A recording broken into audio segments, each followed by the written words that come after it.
বৃষ্টির দিনে গরম ভাতের সাথে মাগুর মাছের ঝোল, সাথে একটু লেবুর রস। হ্যালো গাইস, আসসালামু আলাইকুম। আজকে রান্নায় থাকছে দেশি মাগুর মাছ। মাছগুলো কেটে ধুয়ে পরিষ্কার করে নিয়েছি।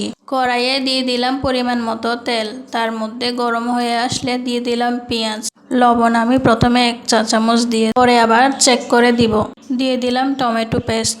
এবার সব মশলাগুলো একে একে দিয়ে দিব। হলুদের গুঁড়া 1 চা চামচ, মরিচের গুঁড়া 3 চা চামচ, ধনিয়ার গুঁড়া 3 চা চামচ, জিরার গুঁড়া 2 চা চামচ। মশলাগুলো এবার ভালোভাবে কষিয়ে নিব। 1 চা চামচ সরিষা বাটা। সরিষা বাটা দেওয়ার কারণে মাছের স্বাদ অনেকটাই বেড়ে যাবে। আবারও ভালোভাবে কষিয়ে নিচ্ছি অল্প একটু পানি দিয়ে। যে কোনো রান্নার মশলা যত বেশি কষানো হবে ততই স্বাদ বাড়বে। এবার দিয়ে দিব ধুয়ে রাখা মাছ। মাছগুলোকে মশলার সাথে উল্টে পাল্টে মিশিয়ে নিচ্ছি আলতো হাতে।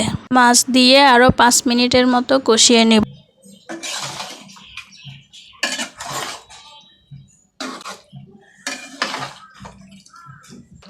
ফিরে এলাম 5 মিনিট পর। এই সময় আর কাঠি দিয়ে নাড়া যাবে না। পাতিলের 2 দিক দিয়ে ধরে আলতো হাতে নেড়ে দিতে হবে যেন নিচে থেকে লেগে না যায়।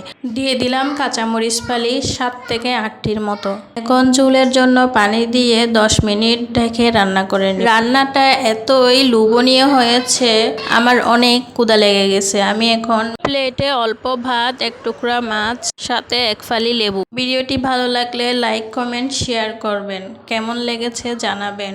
আজকের মতো এখানেই বিদায় নিচ্ছি।